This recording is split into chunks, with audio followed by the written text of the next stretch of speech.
みんな、澄んだもんなのだ。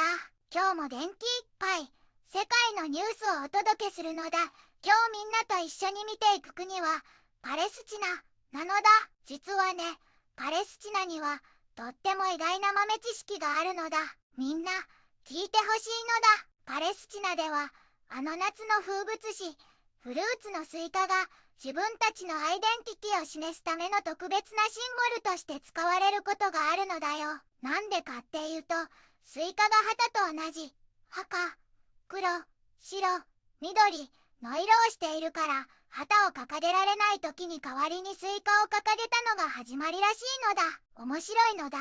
今日はそんなパレスチナからみんなに3つのニュースをお届けするのだ。中でも特に注目なのが3つ目のニュースなのだ。ハーレツ法、イスラエル兵が軍命令で立ち退かされた信じる住民のオリーブを盗む動画っ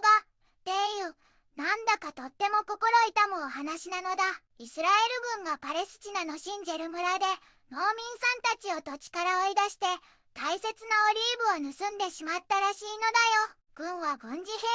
鎖区域の命令を出したって言うけど、本当は事前に調整が必要ない場所だったみたいで、目撃者さんの話だと入植者さんが農民さんのオリーブ収穫を邪魔したり、軍を名乗って追い払ったりしたっていうのだ。オリーブの収穫はパレスチナ人さんにとってとっても大切な生計源なのだから、こんなことが起こるのは澄んだもんも悲しいのだ。この動画が少しでもみんなの役に立ったら、ぜひ高評価とチャンネル登録よろしくお願いしますなのだ。さあ、このニュースを含め今日のパレスチナの話題を一緒に見ていくのだ。西アジア、地中海の東岸に位置するパレスチナは、聖地エルサレムを首都と主張する歴史と文化が息づく国なのだ。実際の行政中心地はラマッターにあるのだよ。この地は古代から多様な文明が栄え、多くの出来事の舞台となってきたのだ。現在はパレスチナ自治政府がガザ地区とヨルダン川西岸の一部を統治しているのだよ。人口はおよそ500万人で、オリーブ栽培などの農業や聖地巡礼を目的とした観光業、石材加工などが主要産業なのだ。人々は豊かなアラブ文化と伝統を大切に守り、温かいホスピタリティで知られているのだよ。しかし、長年にわたるイスラエルとの紛争や占領問題が続き、特にガザ地区の人道状況は国際社会の大きな関心事なのだ。この地が平和な未来を迎えることを世界中が願っているのだよ。一つ目のニュースなのだ。イスラエル、ガザのトルコ治安部隊に拒否権行使、ワシントンは代替案2つを検討という記事なのだ。イスラエルはガザへのトルコ治安部隊の派遣に強く反対して、きっぱり拒否権を発動したのだ。でも、アメリカのトランプ大統領は、戦後のガザ統治にトルコの関与を主張していて、衛政権は完全に非武装のトルコ部隊派遣か、治安権限なしで復興支援のみへの参加か、2つの代替案を検討しているのだ。英メディア、アクシオスによると、トランプ政権はガザに国際部隊を送るために、いくつかの国と集中的に話し合っているのだ。アメリカ中央軍は、国際部隊と地元のパレスチナ警察部隊も含む、包括的な計画を数週間以内に発表する準備をしているのだ。一方で、イスラエルは以前の声明にもかかわらず、まだガザ内の支配地域を拡大していないのだ。これはイスラエルとアメリカの直接協議で決まったことなのだ。ヨルダンのアブドラ2世国王は、ガザへのヨルダン軍派遣を政治的に近すぎると拒否したのだ。ただ、部隊の権限によっては、平和維持は受け入れられるかもしれないけど、武力で平和を強制するのはどのアラブ諸国も拒否するだろうと言っているのだ。こうした状況は、イスラエルがトルコの軍事、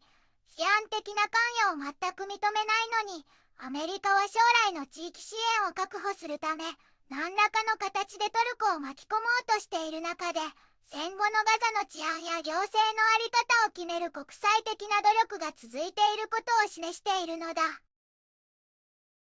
二つ目のニュースなのだ。ラピード氏、ユダヤ教を暴力と憎悪に変えるラビン氏暗殺記念日に数万人がデモという記事なのだ。テルアビブのラビン広場ではイサク・ラビン元首相が暗殺されてから30年になる記念日に大きなデモが行われたのだ。数万人ものイスラエル人が集まって野党党首のヤイル・ラピッド氏が力強い演説をしたのだ。ラピッド氏は今のイスラエルではユダヤ教が暴力や殺害、そして兄弟間の憎悪へとひどく歪められているのだと強く訴えたのだ。彼は極端な思想を持つ人々、例えばイタマル・レン・グビール氏の過激な行動は本当のユダヤ教とは違うのだと断言し、現在の政府の中にそのような過激な考えを持つ人がいることにも厳しい目を向けたのだ。デモの主催者たちは30年前の暗殺事件と最近の10月7日の悲劇に触れて、扇動と社会の分断が再びひどくなってイスラエル社会が壊れかけているのだ。この悪い流れを止めるのは私たちみんなの責任なのだと警鐘を鳴らしたのだ。ラビン元首相は1995年には兵デモの後にユダヤ人過激派に暗殺されてしまったのだ。この事件はイスラエル社会に今も深い分断の傷を残しているとっても悲しい出来事なのだ。3つ目のニュースなのだ。ハーレツ法、イスラエル兵が軍命令で立ち退かされた信じる住民のオリーブを盗む動画という記事なのだ。ハーツ氏によると、イスラエル軍がパレスチナのシンジェル村で農民さんたちを土地から追い出してオリーブを盗んだのだ。軍は軍事閉鎖区域の命令を出したって言うけど、本当は事前に調整が必要ない場所だったのだ。目撃者さんの話だと、入植者さんがこの地域をうろついて農民さんのオリーブ収穫を邪魔していたみたいなのだ。ある入植者さんは自分が軍だって名乗って農民さんを追い払った挙句オリーブのバケツを蹴っ飛ばしたりもしたのだ。イスラエル軍はパレスチナ人と入植者さんの間で投石があったから介入してみんなを解散させるために閉鎖命令を出したって説明したのだ。他にもラムアッター北部の別の村でも似たような事件があったのだ。そこではイスラエル兵さんが間違った閉鎖命令で農民さんを追い出して軍はこの行動を容認できないって認めたのだ。オリーブの収穫はパレスチナ人さんにとってとっても大切な生計源なのだ。毎年この時期は入植者さんと軍の介入で緊張が高まるからみんな困っているのだ。今日のニュースからはガザの将来、イスラエル国内の分断、そして占領地での悲しい出来事とこの地域の複雑な課題が浮き彫りになったのだ。パレスチナの人々が平和で安心して暮らせる日が来ることをスンダモンは心から願うのだ。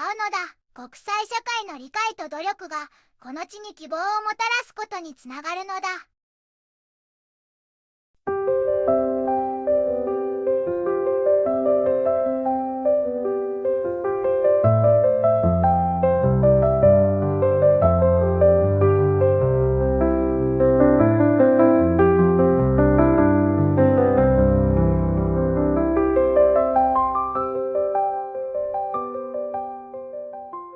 こんにちはなのだ。この番組では世界のあまり知られていない国や地域からちょっと不思議でちょっと感動するニュースをお届けするのだ。日本ではあまり話題にならないけど、世界には僕たちが知らないままの出来事や優しさや驚きに満ちた物語がたくさんあるのだよ。テレビでもネットでもあまり見かけないけれど本当はもっと伝えられるべき小さな世界の声、そんな声を僕と一緒に見つけに行くのだ。さあ、一緒に知られざる世界の旅を始めるのだ。